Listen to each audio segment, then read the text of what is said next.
You ask Tiger to solve. This deals with linear equations with one unknown.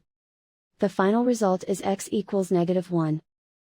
Let's solve it step by step. Group all x terms on the left side of the equation. Subtract 2x from both sides. Group like terms. Simplify the arithmetic. Group like terms. Simplify the arithmetic.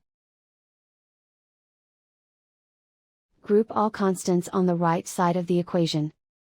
Subtract 1 from both sides. Simplify the arithmetic.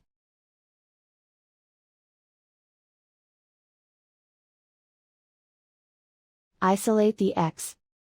Divide both sides by -7. Cancel out the negatives. Simplify the fraction.